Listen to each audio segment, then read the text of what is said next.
Muy buenas tardes, amables televidentes, bendiciones para todos. Aquí estamos con otra entrega más de tu espacio Yo Te Escucho. Hoy viernes 2 del mes de septiembre del año 2022. Ayer comenzaron los pre.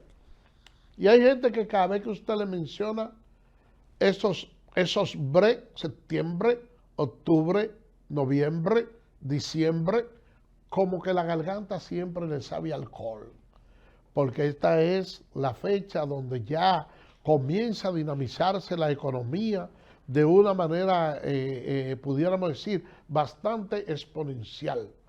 Los comerciantes aprovechan el inicio del primer break, que es el de septiembre, para empezar a promover la música navideña, porque esa aerobola, ese aire de Navidad hace que el dominicano pierda parte de lo que es la conciencia y de esa recesión económica, y por lo regular ya la gente se mete en fiesta. Pero la que deben de hacer fiesta son las trabajadoras domésticas, porque el presidente en el día de ayer, en un paso gigante e histórico, se dio a conocer la resolución que involucra a la trabajadora doméstica para que ésta sean sujetos de pago de prestaciones laborales y tengan la incorporación en el Código Laboral, al igual que otros trabajadores. Hay algunas personas que se han mantenido con la incertidumbre de qué puede ser, si se está actuando de manera correcta o no, si se trata de una resolución que pudiera hasta cierto punto tener connotación de ley, y yo le diría que sí. Porque lo que sucede es que la República Dominicana es signataria de una serie de tratados internacionales y que está inclusive estatuido dentro de nuestra Constitución parte de esos tratados que en el día de ayer ya están empezando a ser asimilados, y por lo tanto no pudiera verse como una resolución que riñe con la ley, sino que forma parte también de una ley. Entonces, déjeme decirle que ustedes saben que toda acción trae una reacción. Entonces, ¿qué pudiéramos decir con relación a las trabajadoras domésticas? Que esto lógicamente es un paso de avance para la República Dominicana, que nos coloca en uno de los sitiales importantes del mundo, y el presidente Abinader tendrá el mérito de haber sido la persona que durante su gestión se produjera un cambio tan importante en la dinámica de la clase trabajadora dominicana, pero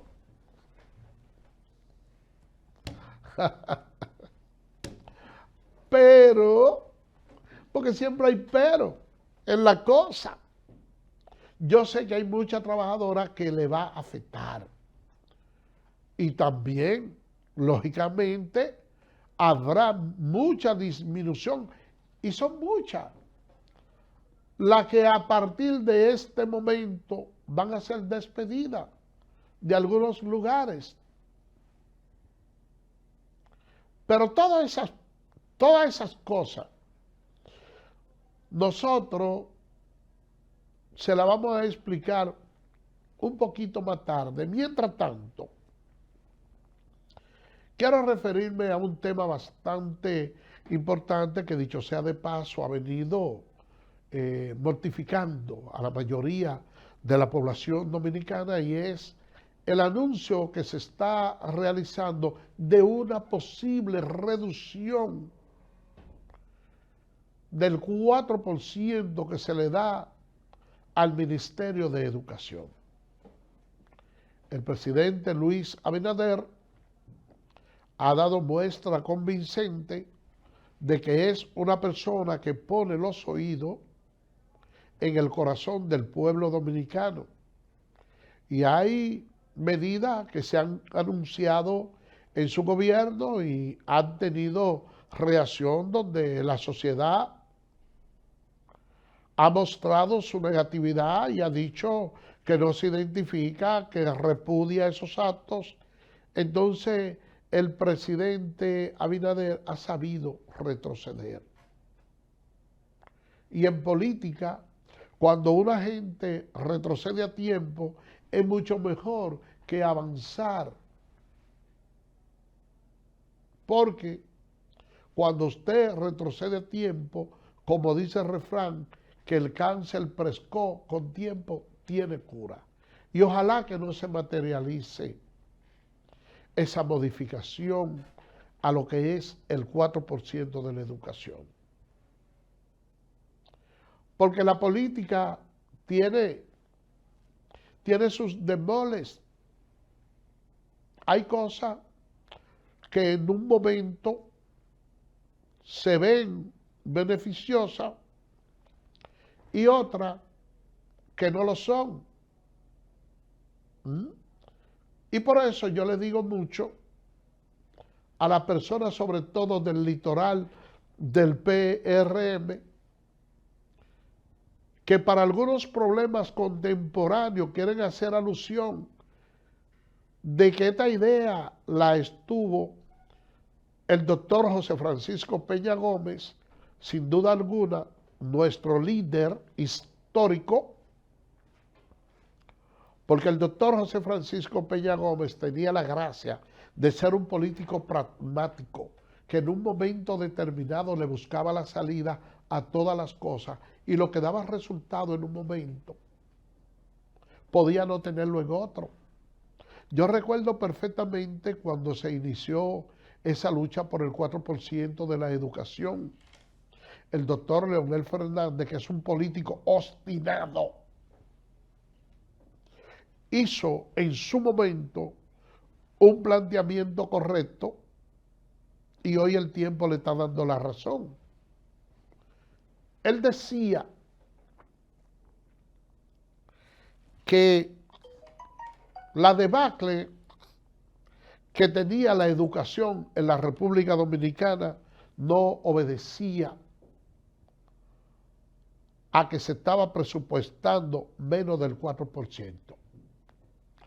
Recuerdo cómo ahora las declaraciones que dio el ministro en ese entonces, Melanio Paredes, que decía que aunque el presidente designara el 4% de la educación, no había la plataforma como para poder hacerse la inversión de manera correcta.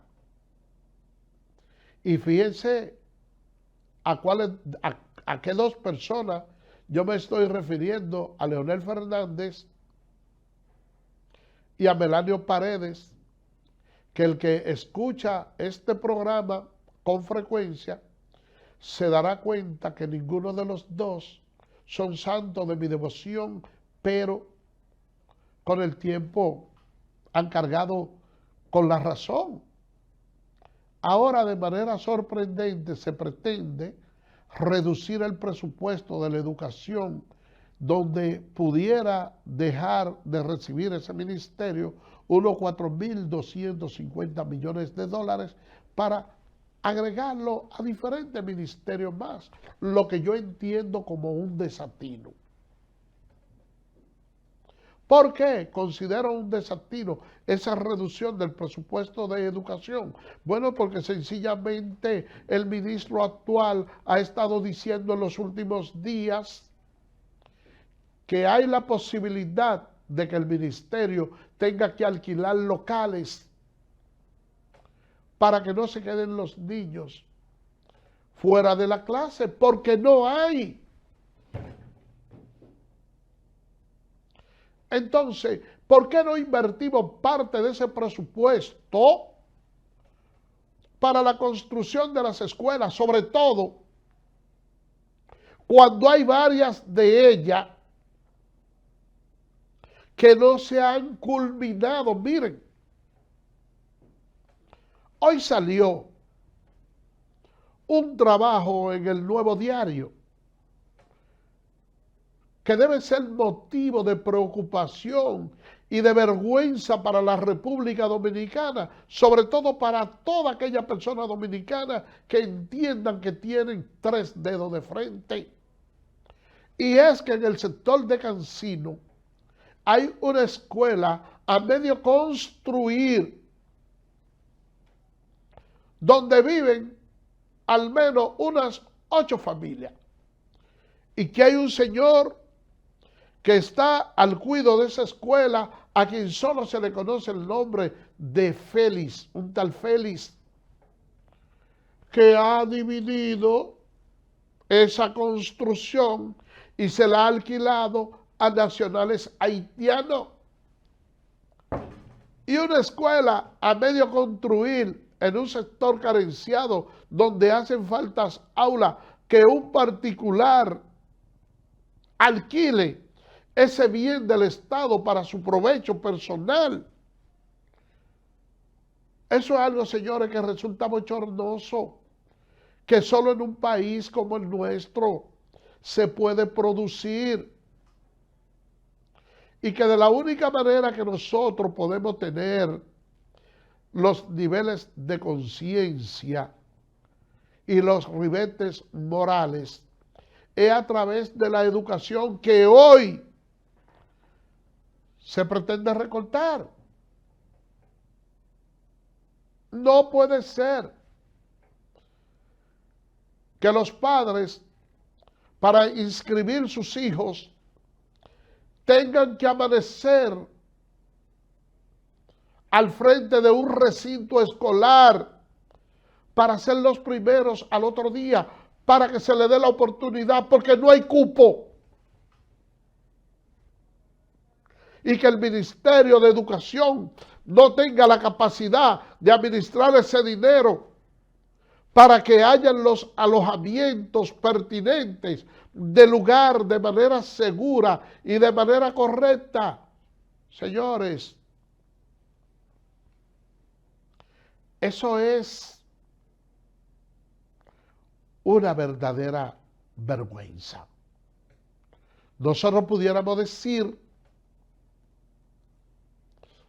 que durante el desempeño del doctor Roberto Furcal en la educación, como punto luminoso pudiéramos considerar el hecho de que estando en plena pandemia hizo todos los ajustes del lugar para salvar el año escolar. Esa parte se la reconocemos, pero también entendemos que hubo muchos puntos que son opacos, que durante su paso por educación el ministerio no estuvo la suficiente brillantez como para considerar que en ese sentido avanzamos ni en el plano académico ni en el plano infraestructural. ¿Y qué decir sobre la transparencia si tomamos en consideración las declaraciones que dio uno de los ministros que tiene que ver con la transparencia y que dentro del Ministerio de Educación, según él, se le puso la vida difícil a compras y contrataciones para que no pudiera realizar las indagaciones del lugar. Después de tanta lucha, decirle al pueblo dominicano que se va a realizar una reducción en el presupuesto de educación es un salto al vacío. Vamos a hacer una pausa y retornamos en breve.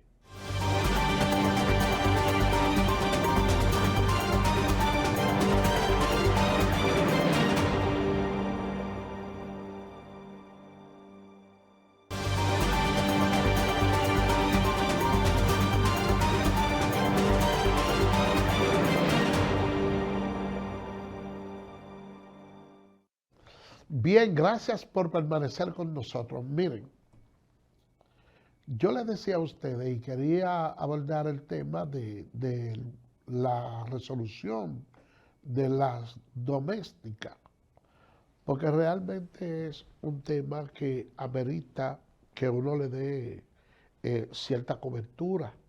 Yo le digo lo siguiente,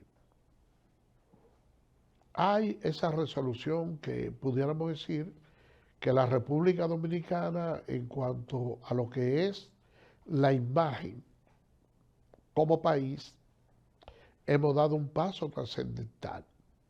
Pero cuando uno viene al patio a analizar lo que es la realidad, entonces pudiera uno encontrarse ahí con un panorama agridulce. ¿Cuál es la dulzura que tiene la aprobación de esa resolución? Bueno, que ya las domésticas van a tener un sistema de vida muy distinto al que anteriormente tenían. En primer lugar, van a tener una cotización en la seguridad social que va a ser mediante un régimen contributivo subsidiado.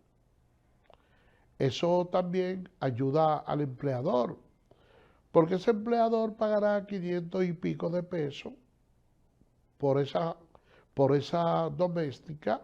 Entonces, ¿qué resulta? Que esa trabajadora va a tener la ventaja de que en caso de maternidad va a tener su pres y postnatal. Pero también hay una serie de enfermedades que son comunes a los seres humanos, así como los accidentes.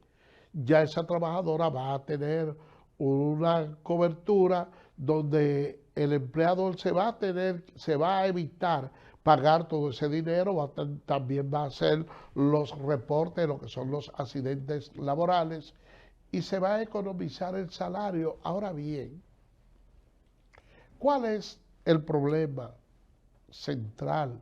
Los entuertos que nosotros pudiéramos encontrarnos en el camino. Ustedes saben que hay muchas mujeres que viven en lugares apartados del país, sobre todo en el sur profundo, de donde por razones, pudiéramos decir casi naturales, hay poca producción y ustedes se encuentran con trabajadoras que viven por allá, por la línea, sobre todo le estoy hablando del caso de Elías Piña, le estoy hablando del caso de Jimaní, entre otros lugares, que son muchachas jóvenes que han tenido alguna mala experiencia, pudiéramos decir, matrimonial, se han casado con hombres que de una forma u otra no le han correspondido bien con lo que es la manutención de los hijos, y lo que hacen es lo siguiente: vienen a la capital y se buscan un trabajo en una casa de familia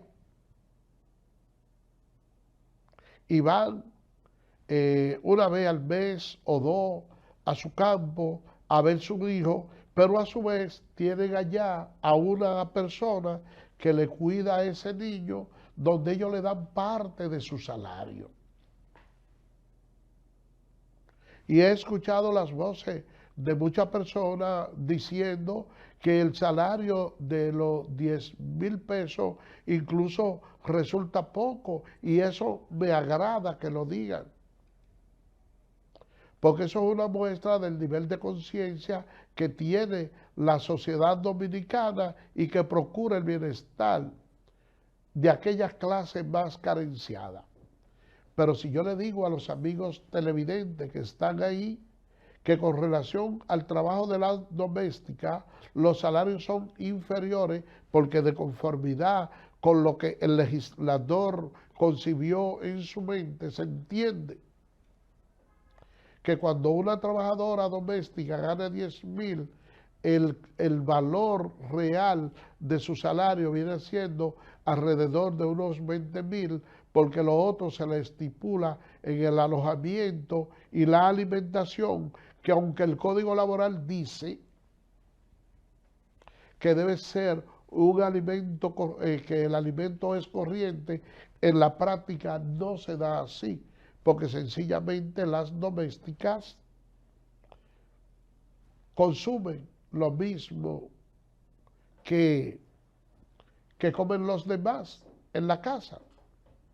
Y yo le voy a decir algo, y realmente me agrada mucho este paso de avance, pero también quiero recordarle que como se ha establecido una resolución que tiene rango constitucional y que por vía de consecuencia no es violatoria del Código Laboral, que es el que va a regir esas relaciones, hay algunas sorpresitas procesales con las que pudieran encontrarse algunas personas. ¿Cuáles son? Bueno, le digo, usted tiene una persona trabajando en su casa, pero esa persona a su vez tiene a alguien que le cuida el niño y le pagan por eso. Podemos decirle que esa empleada que tiene la doméstica, al estar regido por la ley, no puede haber discriminación. Esa doméstica, que a su vez tiene otra doméstica, debiera de pagarle a aquella el salario mínimo de 10,000 pesos, que es el mismo que ella devenga.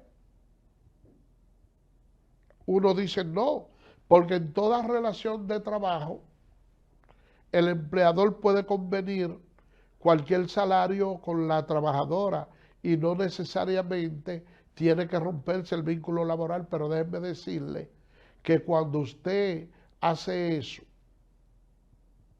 y en la práctica se da, hasta que la trabajadora quiera, porque ella pudiera decir por ejemplo, mire, si ella va a mi oficina y me dice, doctor, mire, yo trabajo en esa casa, tengo 3 años laborando y a mí lo que me pagan son 8,000 pesos mensuales. No me cumplen con los 10. ¿Por qué ella y yo establecimos eso? ¿Ok? El Código Laboral faculta a esa trabajadora a ponerle término al contrato de trabajo porque no se está cumpliendo con el pago de la tarifa mínima. Entonces usted tiene ya 2 años trabajando ahí, ganando 2,000 pesos menos. Ahí automáticamente hay de parte del empleador una falta constante que no se puede invocar para los abogados. Escuchen estos abogados, no se puede invocar prescripción, porque al incurrir en el mismo error todos los meses, el empleador se produce una renovación tácita. Entonces ustedes podrán demandar el pago retroactivo de todos esos 2,000 pesos acumulados para adicionárselo a la demanda principal que ustedes hagan por dimisión, que el juez está en el deber de acoger porque hay una reducción ilegal del contrato de trabajo. ¿Y qué sucede? Si quien se revela no es la misma trabajadora, sino la que ella tiene subcontratada, que la demanda a ella y la obliga a pagar, lógicamente,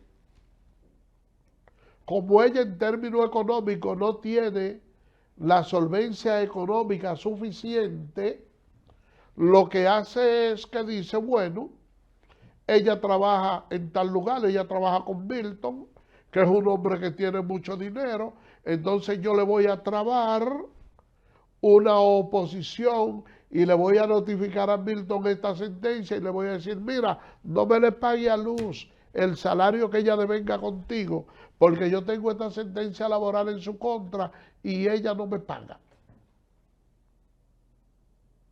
Entonces Milton, que tiene empleada a Luz, y Luz, que tiene empleada a Rosita, por esta parte, Milton pudiera, aun cuando no hay una vinculación directa con Rosita, entonces tener que pagar parte de esa consecuencia. Todo eso forma parte del paquete de ese aumento salarial a la trabajadora, o no del aumento salarial, de esa resolución, que poco a poco iremos mencionándola toda. Vamos a hacer una pausa y regresamos en breve.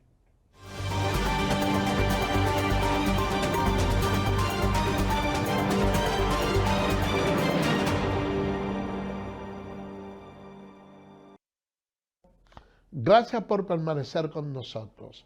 Señores, yo les decía y voy a continuar aún después de la pausa con el tema de la doméstica y la resolución, porque es un tema bastante apasionante y que no solo yo, sino otros medios de comunicación y el mismo Estado debe de darle las orientaciones del lugar a la ciudadanía para que tenga plena conciencia de cómo debe de manejarse a partir de ahora con la trabajadora doméstica. Por ejemplo, miren, se ha establecido mediante resolución que el salario mínimo debe de ser de unos 10,000 pesos mensuales. Si usted va a calcular el salario que le corresponde por prestaciones laborales, eso es un equivalente a 419 pesos con 63 pesos diarios de labor. Entonces, en ocasiones usted tiene una trabajadora, pues usted dice, bueno, yo tengo este empleo que me permite yo ganarme tanto, entonces busco a esta persona para que se me quede con los niños, para que le cocine y cosas, entonces, nada, yo le voy a pagar su salario, que son 10,000, pero resulta que usted perdió ese empleo que usted tenía. Entonces, lógicamente, la situación, la debacle económica, eso se refleja en el hogar.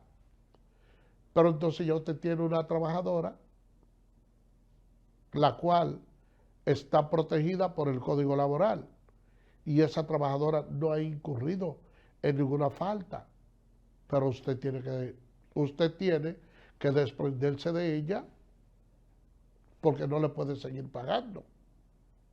Y si usted no le paga de una manera oportuna, entonces ella le puede hacer lo que se llama la dimisión justificada, ponerle término al contrato de trabajo porque usted no le está pagando oportunamente.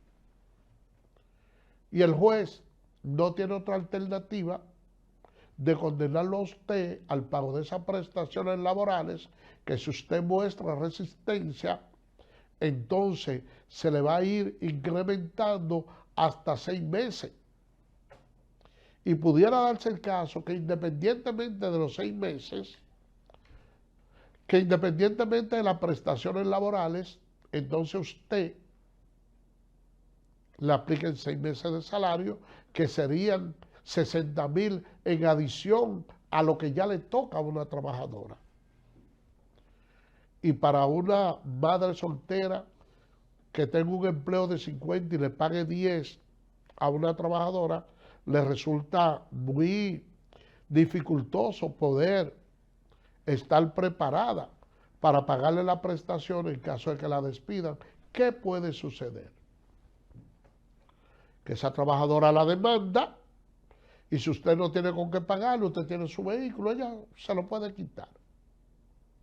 Como también le puede llevar todos los ajuares que usted tiene en la casa. Y si tiene su ahorrito, también le puede trabar un embargo retentivo. y con la sentencia ya definitiva, el dinero que usted tiene en el banco, sencillamente, el banco no tiene otra alternativa que dárselo a esa trabajadora. Entonces, ¿cómo usted puede ir organizándose para eso? Cuando una trabajadora cumple su primer año, de acuerdo a la ley, le toca 28 días de preaviso, 21 de cesantía, 14 días de vacaciones y salario de Navidad. Yo hicimos la pausa, hice un pequeño ejercicio para sacar los cálculos que le toca a una trabajadora por un año, y eso es 28 días, es igual a 11.749.89, 21 días, 8.812.42, de vacaciones le toca 5.874 y de salario de Navidad 10.000. Usted lo suma, son 36.435. ¿Qué yo le aconsejo a usted? Sencillamente, que en adición de lo que usted va a pagar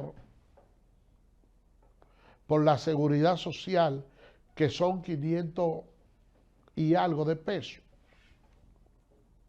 entonces usted, ese salario que usted tiene, trate de administrarlo. Porque ya usted sabe que a partir de ahora usted debe de sacar por lo menos 3.000 pesos todos los meses aparte y ponerlo debajo del colchón o guardarlo en el banco, que usted calcula 3.000 por 12 meses que tiene el año, son 36.000. Es decir, que a usted nada más le faltarían 435.000 pesos para pagarle las prestaciones correspondientes al primer año, si usted no puede continuar con la trabajadora, que yo pienso que por una diferencia de 435.000, cuando ella venga con ese documento al ministerio, usted diga, no, mira, yo te voy a estos 36. No creo que vaya a haber ningún tipo de conflicto por eso. Entonces ya usted tiene ese dinerito guardado para que después diga, no me lo dijeron, y téngalo ahí, porque si no lo tiene y aparece la sentencia y un abogado bellaco como Teddy Méndez que va y le hace un embargo, le quita todo lo que usted tiene y se embromó. Entonces, guarde esa parte ahí, pero también tenga en consideración lo siguiente, porque hay personas que llegan tarde de la noche y le dicen a la trabajadora, mira, yo quiero que usted me haga esto, recuerde que ya después de 8 horas continuas de trabajo, entonces usted tiene que pagarle hora extra y no se puede prevalecer de que es que ella duerme aquí, no, porque dentro de las estipulaciones del contrato de trabajo de la doméstica está eso, el alojamiento y la comida.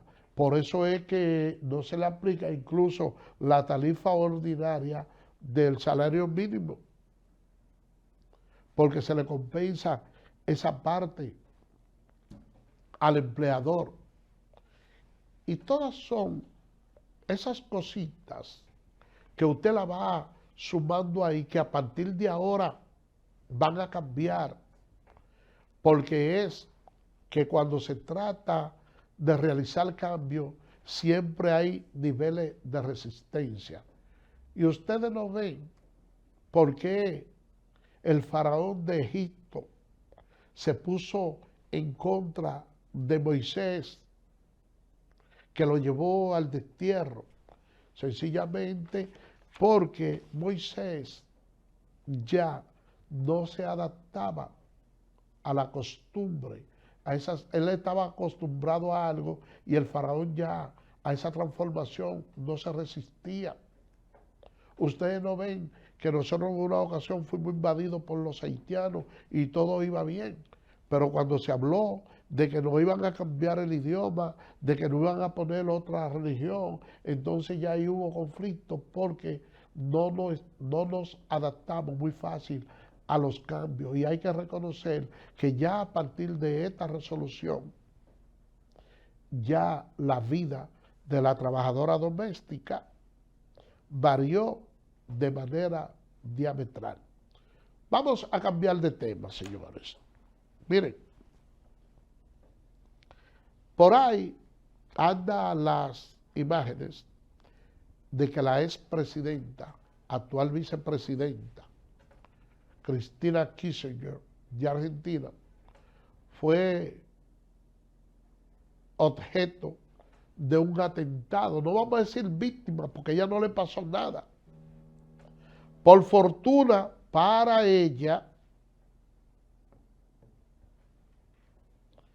el que intentó asesinarla, un ciudadano. Vamos a ver las imágenes primero.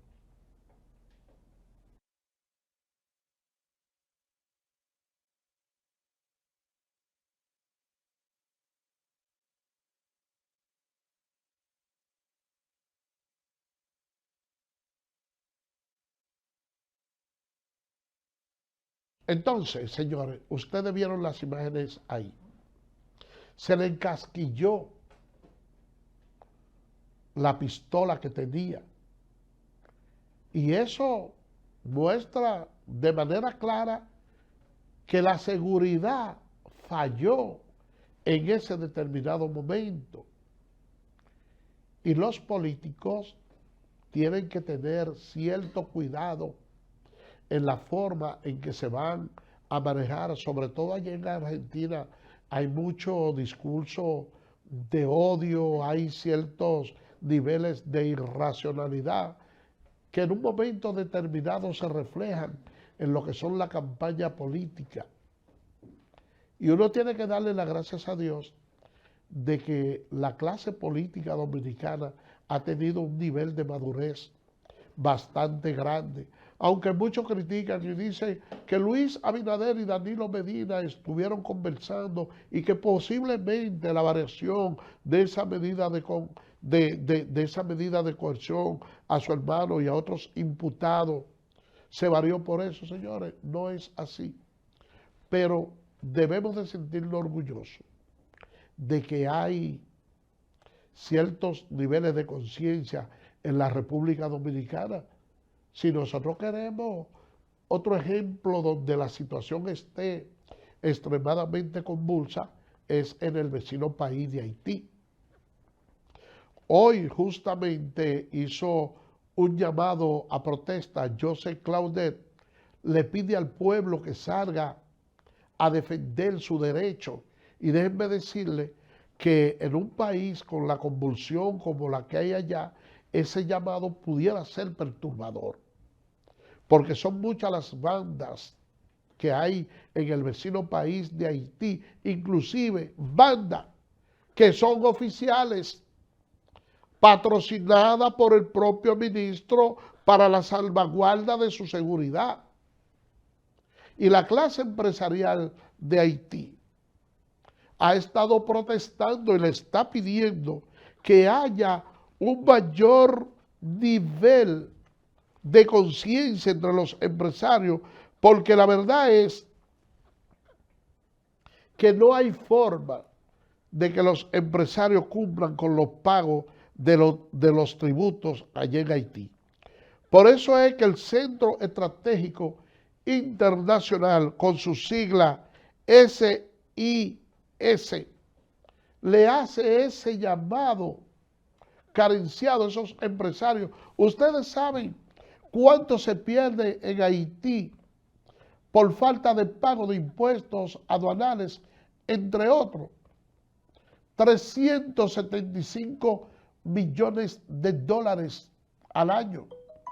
Ustedes saben cuánto pierde Haití de recibir recaudaciones, impuestos aduanales por la compra y venta que de manera internacional se hace en la frontera dominicana. 634 millones. Si ustedes cogen, señores, 634 millones de pesos y cogen 375,000, nosotros estamos hablando más o menos de 109,000 millones de dólares que pierde ese país solo en recaudación. Ustedes se imaginan que esos recursos estuvieran invertidos en hospitales, ¿cuánto nos economizáramos nosotros con esas parturientas haitianas? Pero aparte de eso, el gobierno pudiera impulsar otros planes sociales, como lo es la documentación de sus nacionales, o por lo menos permitir organizar unos comicios diáfanos en donde la calma pudiera nuevamente retornar. Pero, señores, nada de eso se está produciendo en el vecino país de Haití. Y hoy nosotros tenemos una amenaza latente que no sabemos lo que puede suceder. Aunque este es un tema muy socorrido, que nosotros lo estamos tratando con mucha frecuencia en este programa, lo vamos a seguir haciendo. Porque nosotros tenemos mucha preocupación por el rumbo que lleva ese país.